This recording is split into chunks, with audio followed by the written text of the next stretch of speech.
Bonjour, Martin Séguin, Parlons Bois. Mes papiers de sableuse orbitale ne sont pas très bien rangés, contrairement à mes papiers sablés classiques. Donc aujourd'hui, je me fabrique un bidule de rangement pour mes papiers de sablé orbital.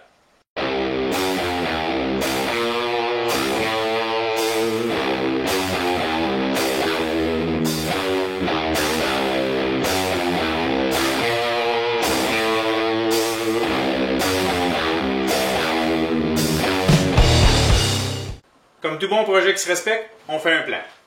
Donc, je me suis dessiné ce que je voulais avec mes rainures, un top chaque barre, ça me permet de figurer le bois que j'ai besoin. Pour les côtés où je vais faire les rainures, un bois 19 mm, 3/4 de pouce, parce que je veux faire une rainure à peu près de la moitié, 3/8. J'utilise ici du MDF, c'est ce que j'ai en stock tout simplement. J'ai un petit contreplaqué très mince qui va me servir de tablette et des vieux contreplaqués, pas tout à fait de la même épaisseur, qui vont me servir du haut et du bas. On taille les morceaux à la dimension voulue. Le premier que je coupe, c'est celui de chaque côté dans lequel je vais faire les rainures.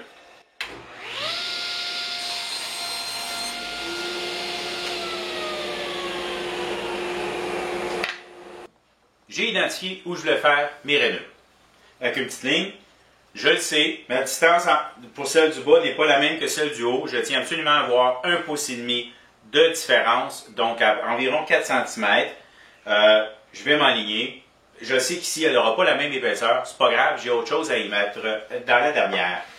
Par contre, j'ai volontairement identifié les deux dans le bas parce que je les fais les deux, une après l'autre. Renverser, on tient ça en place, on fait juste passer.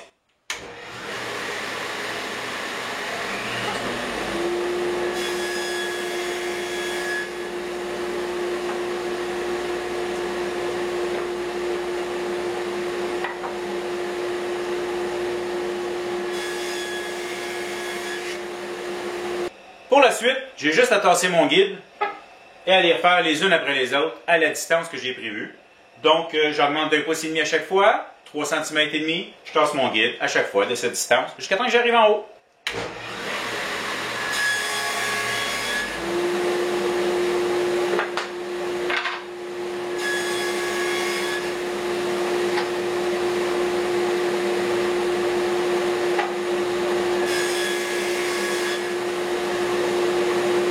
Je vais maintenant tailler mon haut et mon bas de la même largeur que mes côtés. Facile, je mets mon côté, je m'enligne, c'est la bonne largeur.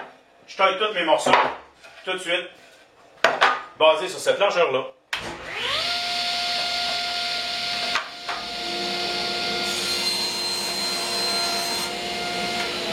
Ma sableuse orbitale et mes papiers sablés sont de 5 pouces. Qu'est-ce qui me dit qu'un jour, je n'aurai pas une 6? Peut-être, on ne sait jamais, on peut tomber sur des bonnes occasions. Donc, je veux tout de suite prévoir mon gabarit pour qu'il supporte les 6. Donc, si c'est 6, c'est jamais parfait. Donc, je vais faire 6,5 à l'intérieur. Donc, 16 cm et demi. Vu que c'est 6,5 intérieur, plus mon épaisseur ici, je taille mon dessus et mon bas pour supporter 8 pouces exactement pour arriver et avoir mon 6,5 intérieur. Bon, maintenant j'assemble mon petit boîtier. Je me suis pas tenté de quoi. Petite ligne de colle. Pour ce que ça va faire, en fait, ça va juste aider à solidifier. Je vais faire tenir ça avec des petits clous en attendant pour mieux les percer, visser par après. Cloueuse, 18, calibre 18. Faites attention, une cloueuse, les clous peuvent partir à gauche ou à droite, mais pas par en haut. Donc, s'ils vont de gauche à droite, c'est pas grave comme ça, ils vont rester dans le morceau de MDF sur le côté. Donc, on s'installe. On s'aligne.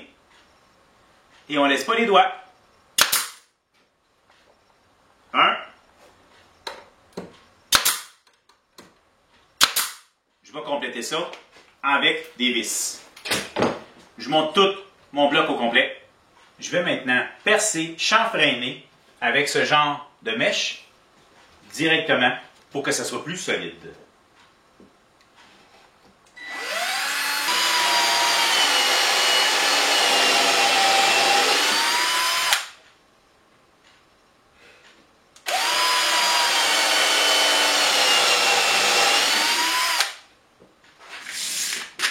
Devinez la prochaine étape? Ben oui, toi! On met des vis dans les trous. C'est tout!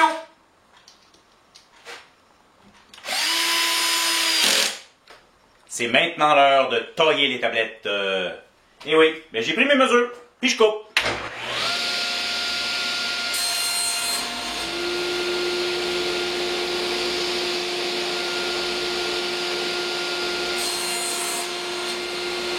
Voilà mes tablettes. Et un petit coup de sablé pour arrondir les arêtes. Quand même pas, ça va être une affaire de garage, on peut toujours bien s'arranger pour ne pas se blesser dessus. Hein. J'ai indiqué le chiffre, le grade de chacun de mes papiers. En fait, en le faisant plus grand, ça m'a également permis, pour certains d'entre eux, de garder l'emballage à l'intérieur pour une différence quelconque. Ça fait un petit peu plus rangé que tout ça. Le voilà à sa place, à côté de son grand frère, qui sert, lui, au papier sablé régulier. Eh bien voilà, j'espère que vous avez apprécié. Merci. Si vous appréciez ce que je fais, je vous invite à vous abonner sur ma chaîne YouTube. C'est le bouton s'abonner dans le bas de l'écran. Vous pouvez également me suivre sur ma page Parlons Bois sur Facebook. Je donne également des formations, soit chez vous, soit chez moi. Il suffit de communiquer avec moi pour qu'on s'arrange. Merci.